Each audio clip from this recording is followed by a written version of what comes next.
If you want to take photos like this, you need to watch this video. In this episode, we're going to talk about moon photos. I feel like a lot of people struggle with moon photos, but I think once you get the settings down pat, you're going to nail every moon photo that you take. It's actually pretty simple because there's nothing else in the photo but the moon, unless you're trying to add a silhouette. One thing about silhouettes is you have to be far away from the object that's supposed to be in front of the moon.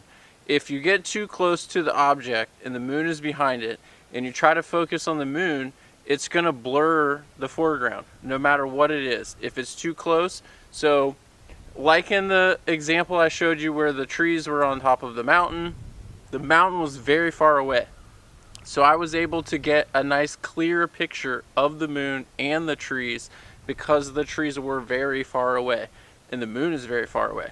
So you want to keep that in mind if you want to add a silhouette to your moon photos. If you're just taking a straight moon photo, then most people screw up with shutter speed because they open the shutter speed all the way up. They think they want to gather enough light to get the photo, but in all actuality, the moon is moving. If you have too slow of a shutter speed, the moon will be blurry. And what you want to do to get a crisp, clear moon photo is you actually want to underexpose the moon just a little bit, in my opinion. Some people may argue with me, but I have found if you underexpose the moon, you want to keep your shutter speed somewhere around 1 in 100 or 1 in 150, and then adjust with ISO to make the picture come out, and that will give you a nice sharp moon photo. You pretty much have to have a tripod unless you set the camera down on a rock or something like that where it's completely stable, because otherwise the photo will be blurry. You don't need a big lens like this to take a moon photo. I have some very beautiful moon photos I took with my 1:400 kit lens that I bought when I first started photography. But I think most people struggle is with the shutter speed. They don't realize that the moon is moving faster than they think it is, so they take a photo and they get some motion blur in the moon photo. The other thing you want to do when you take a moon photo is you want to know exactly where the moon is going to come up, because you only have about 15 minutes when the moon is on the horizon before it becomes this big bright ball in the sky. You want to get it when it's low on the horizon. It'll have a nice orange color to it, or pink, or whatever, depending on what time of year it is. Today I think we're supposed to have a red moon. Not sure what it's going to look like, but hopefully I'll be able to show you guys something once it gets dark. I don't have a external light or anything like that, but I'll do the best I can. Now, to find the location of the moon, you can use an app. There's tons of apps where you can just point your phone at the direction where the moon is going to come up, or you can go a couple days before the full moon and see where the moon is at, especially if you're trying to get a silhouette like a lighthouse or the trees from the mountain. It actually took me 3 days to get that photo. The first 2 days I wasn't in the right place. The third day I was able to scout the location ahead of time. I knew exactly where the moon was going to be because I was there 2 days prior to that, and I was able to pick up a campsite where I could set up my tripod and wait for the moon to come up over the mountains, and I was ready for the photo. So going beforehand is the best way. The app works as well, but like I said, if you're going to get a silhouette, you need to know exactly where the moon is at, because you need to know exactly where you need to be when the moon is behind whatever you're trying to silhouette. And that's very difficult if you're running around with the camera. So I think time invested is the most accurate way to get a moon photo, especially with a silhouette. The other thing you can do that's very helpful when you're setting up your camera to take the moon photo before, like right now we have about an hour before the moon comes up. I have looked at an old photo that I have a crisp, clear moon photo, and I looked at the settings, and that's what I'm going to base my settings off of.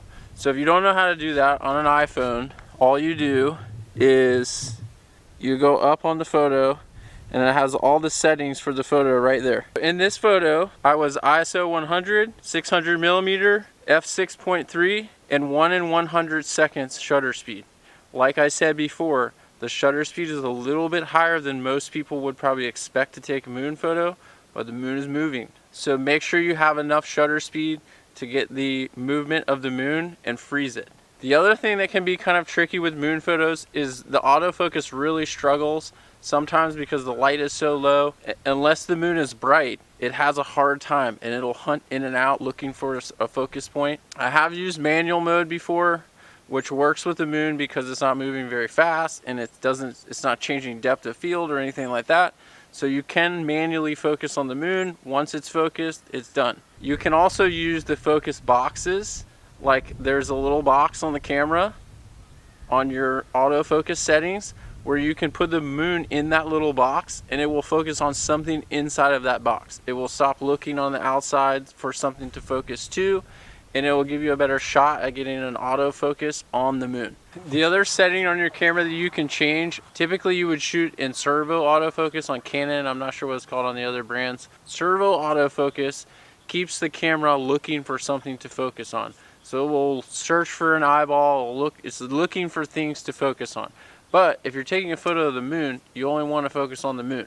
You can just change your setting from servo autofocus to one-shot autofocus, and then once you get locked onto the moon, it will stay there. When it's just a little sliver, you can pick out your focus point, and typically the focus point won't change very much, so you can kind of just leave it there and take the rest of the photos. You can get a series of photos as the moon comes up over the trees or with your silhouette in it, and you don't really have to worry about the camera refocusing and losing the focus when you're trying to take the photo.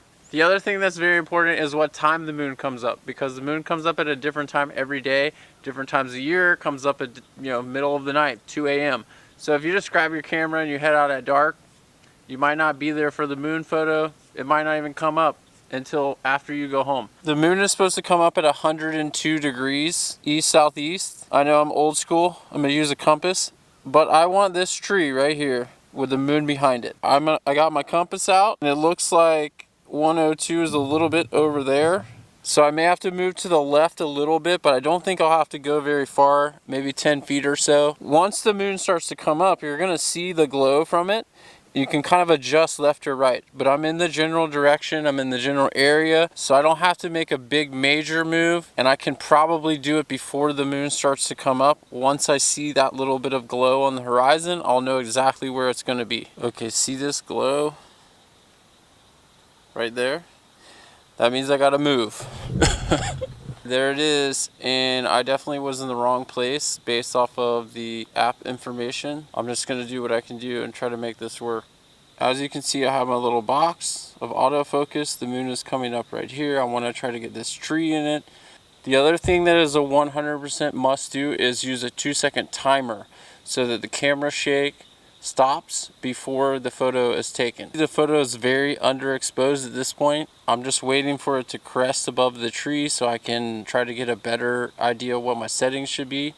If I increase the ISO, I can see the tree, but I don't necessarily want to see the tree because, as you can see, the moon is overexposed. I want to expose the moon properly, so I'm gonna have to wait until it clears the top of the tree just a little bit so that I can get that focus point and set my settings for the moon, not for the tree. As you can see, we have a nice sharp moon photo, but the trees are out of focus. This is a good example of the silhouette not being far enough away. So you get this hazy, fuzzy look around the silhouette. I just want to show you guys, if you expose the moon correctly, as it is right here on the exposure bar, it just looks like a white dot. But if you underexpose it, you start to see the definition in the moon. You want to lightly click the shutter and then let the camera settle to take the photo. And that will give you a nice sharp looking moon photo. You can even see the crater in it. This is the zone autofocus I was referring to. It only selects what's in the box. So that will help you with getting focused on the moon. Thanks for watching, guys. I know a lot of people struggle with moon photos, so I really wanted to make this video because I feel like I'm pretty decent at it. I hope you learned something. If you did, leave me some feedback and let me know. Maybe I'll make a continuation of this video if you guys are still struggling with it. Next week, I'm going to be making a video about how to share your photos on social media in 2025, because we all know that posting a photo doesn't really work that well anymore. Nobody sees it. So I'm going to go over video, how to take video, and how to make Instagram reels or social media posts so that people actually see your photos. If you learned something from this video and you want to check out another one, I'll attach one right here, which is part 1 of the 3-part series I did on the exposure triangle. It will really help you out and hopefully get you shooting in manual mode to improve your style of your photos.